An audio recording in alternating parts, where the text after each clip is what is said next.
नमस्कार दोस्तों। फिर से आप सबका जीडीपी कॉर्नर की इस सेशन में बहुत बहुत स्वागत है। दोस्तों, आज की इस वीडियो में हम एसएससी सीजीएल रिक्रूटमेंट 2026 के बारे में सारी इंफॉर्मेशन जो है जानने वाले हैं। और साथ ही जानने वाले हैं कि इन 12,256 पोस्ट के लिए अप्लाई कैसे करना है और इसके लिए क्या क्या क्राइटेरिया लगने वाला है और लास्ट डेट क्या है वो भी हम देख लेंगे। इसलिए वीडियो के लास्ट तक बने रहिएगा और अगर चैनल पे नए हो तो चैनल को भी सब्सक्राइब जरूर कर लीजिएगा। ओके। ये जो निकली है गाइस एसएससी सीजीएल 2026 की रिक्रूटमेंट, इसमें जो ऑर्गेनाइजेशन का नाम है उस ऑर्गेनाइजेशन का नाम है स्टाफ सिलेक्शन कमीशन नई दिल्ली। ठीक है। और ये जो एग्जामिनेशन है वो है कंबाइंड ग्रेजुएट लेवल यानी सीजीएल। ठीक है। आपको पता होगा एसएससी जो है एसएससी एमटीएस भी निकालता है, सीएचएसएल भी निकालता है, सीएचएसएल। और उसी तरह ये जो निकली है वो है सीजीएल कंबाइंड ग्रेजुएट लेवल, यानी जिनका ग्रेजुएशन कंप्लीट है वही इसके लिए अप्लाई कर सकते हैं। ओके।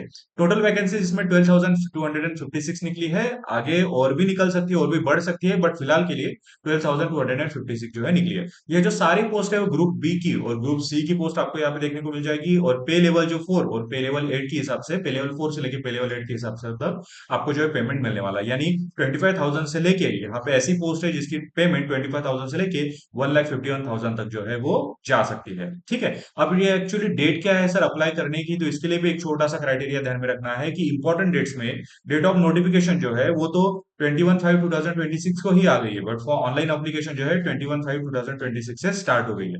लास्ट डेट क्या रहेगी सर फॉर्म भरने की, तो 22/6/2026 तक आप इसका फॉर्म जो है भर सकते हो। और फी पेमेंट की भी 23 तक आप इसका फी पेमेंट जो है वो भी कर सकते हो। और फी के लिए जान लीजिए कि जो जनरल कैटेगरी है, जो बॉयज होते हैं उनके लिए ही 100 रुपए जो है रखे गए हैं। बाकी एससी एसटी विमेन्स एक्सर्विसमैन इनके लिए कोई भी फी नहीं है। पूरा तरह ये फॉर्म जो है फ्री ऑफ कॉस्ट है। ठीक है। अभी इसके दो एग्जाम होते हैं, टायर 1 एंड टायर 2। जैसे प्री और मेंस होता है वैसे टायर 1 एंड टायर 2।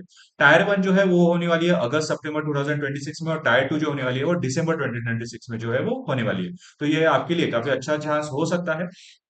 अब इसमें जो पोस्ट है, तो पे लेवल 8 के हिसाब से अगर हम देखते हैं तो मतलब 47,000 से लेके 1,51,000 तक अगर आपको कमाना है तो आपको क्या करना पड़ेगा, assistant audit officer state cadre और assistant audit officer state cadre, इसके लिए अप्लाई जो है करना पड़ेगा। यानी दो, एक सेंट्रल के लिए है और दो स्टेट के लिए है। और इसमें 18 से लेके 30 ईयर के बीच में अगर आपकी उम्र हो तो ही आप क्या कर सकते हो, अप्लाई जो है वो कर सकते हो। उसी तरह पे लेवल 7 जो है उसमें 44,000 से लेके 1,42,000 तक कमाने का मौका आपको मिलता है। ये सारी की जो पोस्ट है वो ग्रुप बी जो है उसी में आ जाती है। और इसमें आपको ध्यान में रखना है कि असिस्टेंट सेक्शन ऑफिसर की काफी सारी पोस्ट है। असिस्टेंट सेक्शन ऑफिसर के साथ income tax department, central excise, उसका preventive officer, inspector, assistant placement officer, इसके काफी सारे पोस्ट जो है वो निकल चुके हैं। ठीक है। अब देखिए असिस्टेंट सेक्शन ऑफिसर की पोस्ट जो है वो सेंट्रल सेक्रेटरीट सर्विस की तरफ से निकलती है।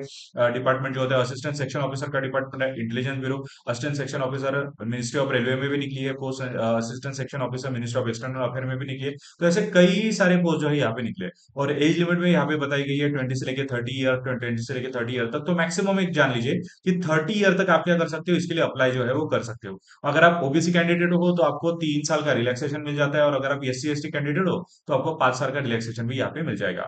बट 30 ईयर जो है वो जनरल कैटेगरी के लिए 30 ईयर जो है मिनिमम रखी गई है। ठीक है।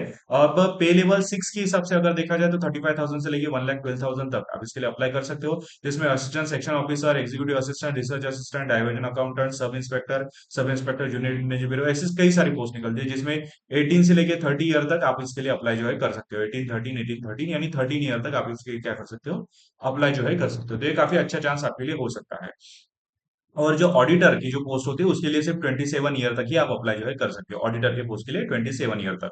ठीक है। और साथ ही समझ लीजिए कि जो ग्रुप सी की जो पोस्ट है, जैसे पोस्टल असिस्टेंट हो गया, सीनियर सेक्रेटरीट हो गया, जिसके लिए भी 18 से लेके 27 ईयर तक ही आप अप्लाई जो है वो कर सकते हो। अब सर एलिजिबिलिटी क्राइटेरिया क्या लगने वाला है, तो सबसे पहले तो सिटीजन ऑफ इंडिया आप होनी चाहिए। ठीक है, सिटीजन ऑफ इंडिया आप होनी चाहिए। उसी के साथ बैचलर डिग्री आपकी कंप्लीट होनी चाहिए कोई भी रिकॉग्नाइज्ड यूनिवर्सिटी से। 1/8/2026 तक आपकी जो है बैचलर डिग्री कंप्लीट होनी ही चाहिए। अगर आप लास्ट ईयर में हो ना तो भी अप्लाई कर सकते हो, बट जब तक ये डेट आएगी तब तक आप तो आपकी ये डिग्री कंप्लीट होनी चाहिए। ठीक है। उसके बाद जेएसओ की जो पोस्ट है उसके लिए bachelor degree in any subject, कोई भी सब्जेक्ट में बैचलर डिग्री हो चलेगा, बट 60% मार्क्स होनी चाहिए मैथमेटिक्स एट 12th लेवल। ठीक है, तो हमेशा ध्यान में रखिएगा कि 12th में आपका मैथमेटिक्स होना चाहिए और ग्रेजुएशन डिग्री में आपको मैथ सब्जेक्ट भी होना चाहिए और 60% मार्क भी कंप्लीट होने चाहिए।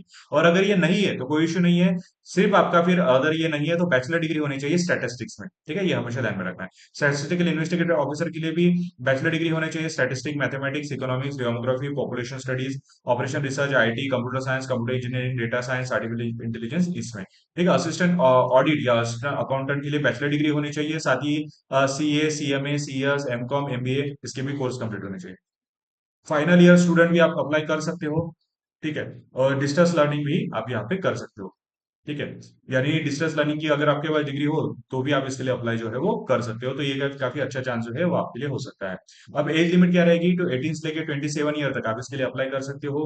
मतलब आपका जन्म जो है 1990 से लेके 2008 के बीच में होना चाहिए। 20 से 38 के लिए 1996 से लेकर 2006 के बीच में आपका जन्म होना चाहिए। 18 से 13 ईयर के लिए 1996 से 2008 तक आपका जन्म जो है होना चाहिए। ऐसे क्लियरली क्राइटेरिया जो है यहाँ पे बताया गया है। ठीक है, अब एज रिलैक्सेशन क्या रहेगा सर, तो एज रिलैक्सेशन जैसे मैंने पहले ही बता दिया था, अगर आप S C S T candidate हो तो आपको 5 साल का रिलैक्सेशन मिल जाता है, यानी 30 साल से ऊपर भी आप चले गए तो कोई इशू नहीं है, 5 साल का रिलैक्सेशन आपको मिल जाता है।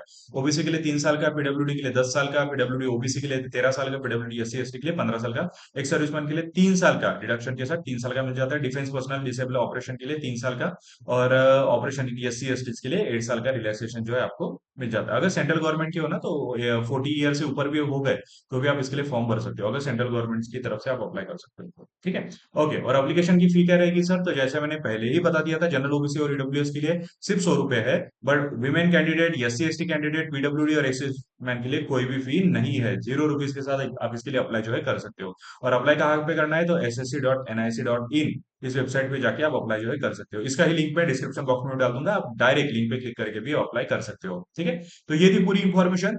शायद आप ये इंफॉर्मेशन समझ में आ चुकी होंगी। अगर इंफॉर्मेशन थोड़ी भी यूजफुल लगी हो तो वीडियो को लाइक शेयर जरूर कर दीजिएगा, अपने दोस्तों के साथ शेयर कर दीजिएगा, और चैनल पे नए हो तो चैनल को भी सब्सक्राइब जरूर कर लीजिएगा। अभी मिलते हैं अगले वीडियो में, तब तक अपना ध्यान रखिएगा।